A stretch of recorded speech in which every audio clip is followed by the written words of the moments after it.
പ്രിയപ്പെട്ട സുഹൃത്തുക്കളെ, കഴിഞ്ഞ 5 വർഷക്കാലമായി ഈ രാജ്യത്ത് ഒരു ഭരണകൂടം ഉണ്ടായിരുന്നു, ഇവിടെ ഒരു സർക്കാർ ഉണ്ടായിരുന്നോ, ഇവിടെ ഒരു മുഖ്യമന്ത്രി ഉണ്ടായിരുന്നോ എന്ന് ചോദിക്കാൻ ഞാൻ ആഗ്രഹിക്കുകയാണ്. ഇല്ലായിരുന്നു സുഹൃത്തുക്കളെ, ഇല്ലായിരുന്നു. പിന്നെ ഉണ്ടായിരുന്നത് RDP എന്ന ഒരു പാർട്ടി മാത്രമായിരുന്നു.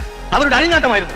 Revolutionary democratic പാർട്ടിയാണത്രേ. എന്ത് റവല്യൂഷണറി, എന്ത് ഡെമോക്രസി എന്നാണ് ഞാൻ ചോദിക്കുന്നത്. ഇന്ത്യൻ നാഷണൽ സെക്യുലർ പാർട്ടി നിങ്ങളുടെ പാർട്ടിയാണ്, ജനങ്ങളുടെ ആശയാഭിലാഷങ്ങളുടെ പാർട്ടിയാണ്. പിന്നെ ഞങ്ങളുടെ കൂടെ വർഗീയ പാർട്ടികളുണ്ടെന്ന് RDPക്കാർ ആരോപിക്കുന്നുണ്ട്. അത് തെറ്റാണ് സുഹൃത്തുക്കളെ. പിന്നെ വർഗീയ പാർട്ടി ഇല്ലെന്ന് പറഞ്ഞുകൂടാ. ഞങ്ങളുടെ കൂടെ ചേർന്ന ശേഷം അവരിൽ യാതൊരു വർഗീയതയും ഞാൻ കണ്ടിട്ടില്ല. അല്പം സ്വല്പം കോഴി ബിരിയാണി കഴിക്കുന്നത് വർഗീയതയാണോ എന്ന് ഞാൻ വെല്ലുവിളിക്കാം. തെരഞ്ഞെടുപ്പ് വേണ്ടിയിലേക്ക് ഇവിടുത്തെ നല്ലവരായ മുതലാളിമാരിൽ നിന്ന് ധാരാളം പണം ഞങ്ങൾ സ്വീകരിച്ചിട്ടുണ്ട്. അത് സ്നേഹം കൊണ്ട് മാത്രമാണ്. മുതലാളിമാരെ പോലെ ഇത്രയും നല്ല മനുഷ്യനെ ഞാൻ വേറെ കണ്ടിട്ടില്ല. ആ പാവപ്പെട്ട മുതലാളിമാരെ ചീത്ത വിളിക്കുന്നതായിട്ട് പലപ്പോഴും എനിക്ക് കരുത്തിൽ വന്നിട്ടുണ്ട്. പാവം മുതലാളിമാർ എല്ലാത്തിനുള്ള ശിക്ഷ അവർക്ക് കിട്ടിക്കഴിഞ്ഞു.